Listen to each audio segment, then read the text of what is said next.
गोड कारले किंवा करटुले कसे करायचे ते बघूया। पण त्याआधी चॅनेलला नक्की सबस्क्राईब करा आणि शेजारचे बेल आयकॉन प्रेस करून ऑल हा ऑप्शन सिलेक्ट करा।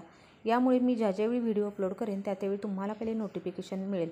त्यामुळे अशाच सिंपल रेसिपी बघण्यासाठी चॅनेलला नक्की सबस्क्राईब करा। चला तर मग रेसिपीला सुरुवात करूया। इथे मी काही कंटोळे घेतलेले आहेत। काही भागात त्याला रानभाजी म्हटलं जातं, काही ठिकाणी गोड कारली म्हटलं जातं किंवा काही भागात करटुले म्हटलं जातं।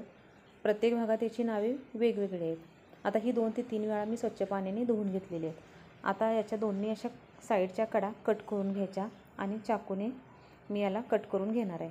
आता यातील बिया आतील कोवळ्या आहेत, त्यामुळे ह्या बिया मी यातील काढणार नाही आणि असे मी लांबडे लांबडे याचे काप करून घेणार आहे।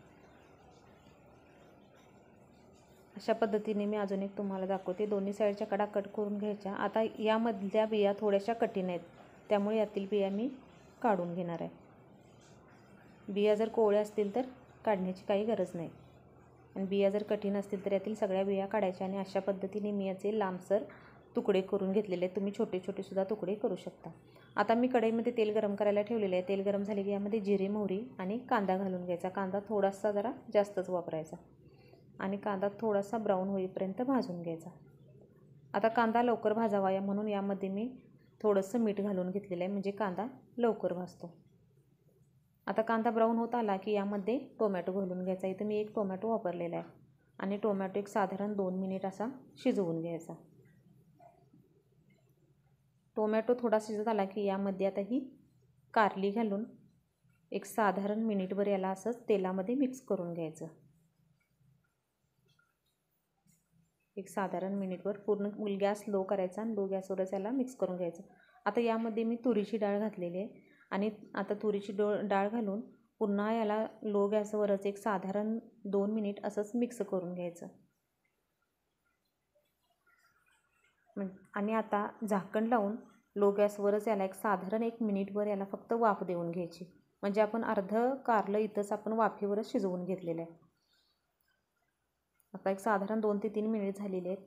हे बघा, कारलं अशा पद्धतीने जवळजवळ अर्धं कारलं शिजलेलं आहे। आता यामध्ये चवीनुसार तिखट, थोडीशी हळद आणि धने पावडर एक अर्धा चमचा आणि शेंगदाण्याचा कूट 1 चमचा घालायचं आणि पुन्हा याला तेलामध्ये चांगलं मिक्स करून घ्यायचं। गॅस पूर्णपणे लोच ठेवायचा। आता यामध्ये साधारण 1 वाटी पाणी घालून घ्यायचं।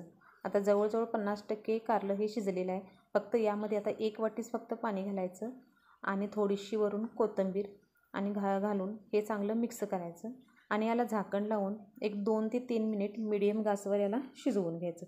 साधारण एखादा मिनिट झाल्यानंतर फक्त एकदाच पुन्हा याला हलवून घ्यायचं आणि पुन्हा याला झाकण लावून 1 मिनिटभर पुन्हा याला असंच ठेवून द्यायचं। पुन्हा 1 मिनिटानंतर आपलं कारलं हे गोड कारलं तयार झालेलं आहे। हे कारलं अजिबात कडू लागत नाही, एकदम हे कारलं गोडच असतं आणि आता इथं आपलं हे गोड कारलं किंवा कंटोळी तयार झालेलं आहे। आता याला आपण एका प्लेटमध्ये काढून घेऊया।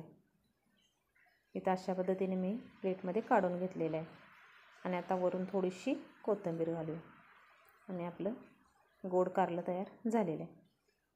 व्हिडिओ आवडला तर चॅनेलला नक्की लाईक, शेअर आणि सबस्क्राईब नक्की करा आणि अशा सिंपल रेसिपी बघण्यासाठी चॅनेलला नक्की सबस्क्राईब करा आणि व्हिडिओ कसा वाटला ते सुद्धा कमेंट करून नक्की सांगा।